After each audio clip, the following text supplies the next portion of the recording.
Alors bonjour, dans la vidéo qui va suivre, j'ai de nouveau eu des problèmes de micro, donc j'ai réussi cette fois-ci à faire en sorte qu'on entende à peu près ce que je dis, donc j'ai mis tous les passages audio que j'ai enregistrés et des sous-titres quand on ne m'entendait plus parler, voilà. Je suis pas sûr que ce soit toujours très agréable, mais bon, j'espère que ça va se regarder. En tout cas, je pense que la promenade que je fais dans cette vidéo est sympathique et j'espère que ça permettra un peu de sauver les choses. Voilà, bonne vidéo et puis ben c'est parti.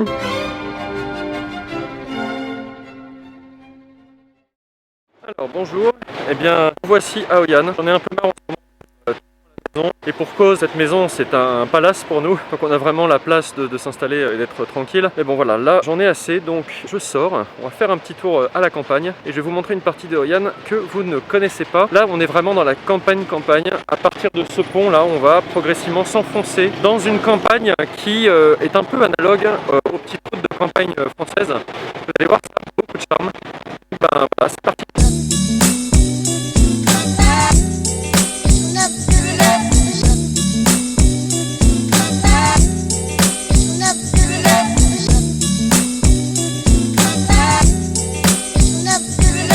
Voilà, là c'est vraiment la campagne. On entend le chant des oiseaux principalement, il fait super beau. Et c'est que ici je peux enlever enfin le masque parce que ça cesse de sentir le pot d'échappement et toutes les odeurs habituelles.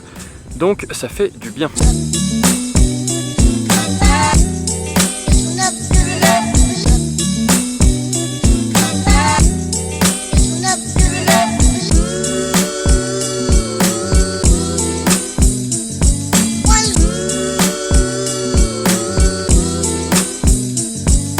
Voilà, là c'est vraiment génial parce que je suis vraiment dans un dédale de chemin au milieu des rizières et il n'y a vraiment que cela autour de moi et un silence quasiment parfait quoi, ce qui est rare en fait ici au Vietnam mine de rien. C'est vraiment un régal, on n'entend que les oiseaux, les animaux et ça m'était pas arrivé depuis un sacré bout de temps même si je vis à la campagne. Bon, je vous raconte pas ma vie plus longtemps, on y va.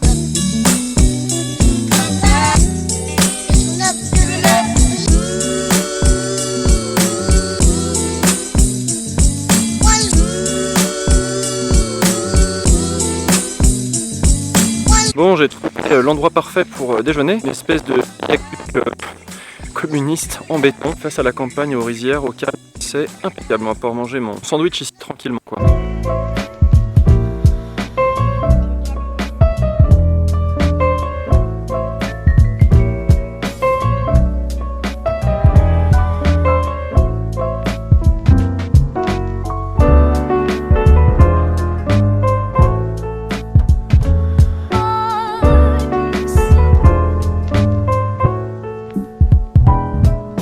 C'est fou, ici c'est vraiment d'un silence. J'avais rarement entendu ça au Vietnam. On a la chance d'avoir ce genre de silence à certains endroits en France, à la campagne. Ça fait 2 ans que j'avais pas expérimenté un tel silence en fait, réellement. C'est très impressionnant, ça fait vraiment du bien.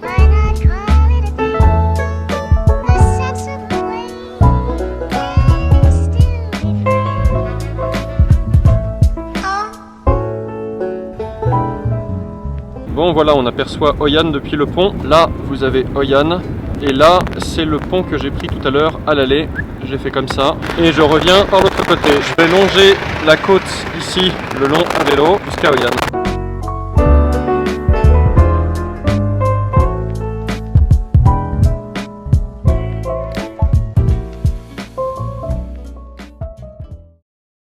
We all know quite a number of people who have everything that it would take to be happy.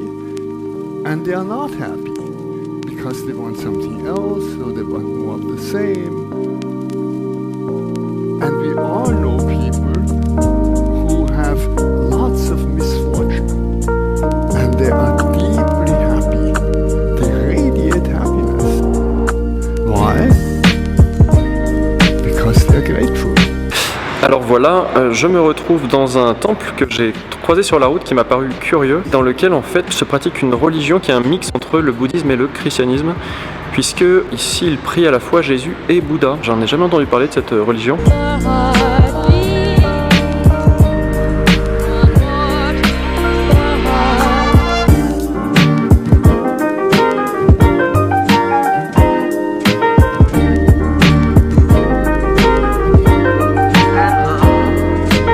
Alors on dit discutant avec mon interlocuteur, puisque j'ai un interlocuteur, eh bien, je me suis aperçu que le temple ici, c'était un temple de la religion de Cao-Dai, le Cao-Daïsme. Ça me dit vraiment quelque chose, faut que je recherche sur YouTube, mais je crois que j'en ai déjà entendu parler. Le Cao-Daïsme a été fondé en 1921 par Niu Vanchieu, un fonctionnaire qui, lors d'une séance de spiritisme, aurait reçu la visite d'un étrange esprit, un nouveau dieu, qui s'est nommé lui-même Cao-Dai, en vietnamien la tour haute, et qui lui aurait demandé de fonder une nouvelle religion qui réconcilierait toutes les religions de la planète.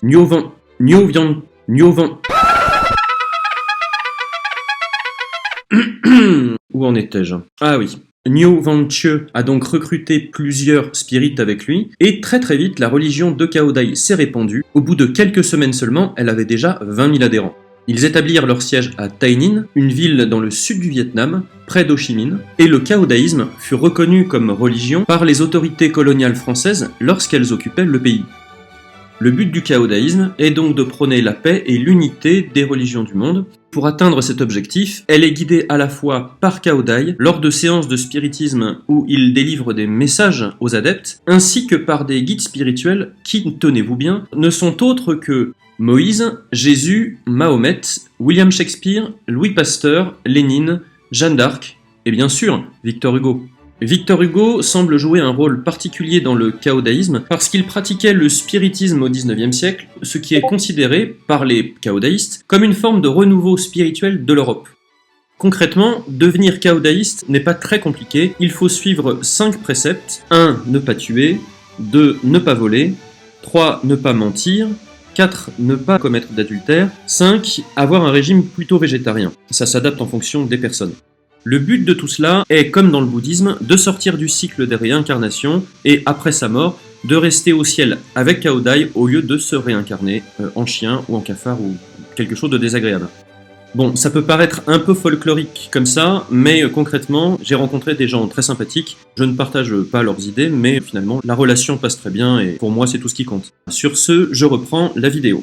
Bon, finalement, je ne sais pas où est passée la personne que je devais retrouver ce soir. Il est parti demandant d'attendre et il n'est jamais revenu. Bon, c'est pas très grave, en attendant, ça a vraiment permis de faire autre chose et ça fait beaucoup de bien en fait et de parler surtout à quelqu'un d'autre, puisque on n'a pas beaucoup l'occasion de le faire ici et de parler anglais, enfin bref, de se comprendre en somme. Dans ce temple luxuriant que je termine cette vidéo, j'en peux plus, là je suis bien claqué, je me suis fait irradier par le soleil. Enfin, c'était une bonne journée, je vais rentrer ensuite dodo tôt parce que fatigué, voilà.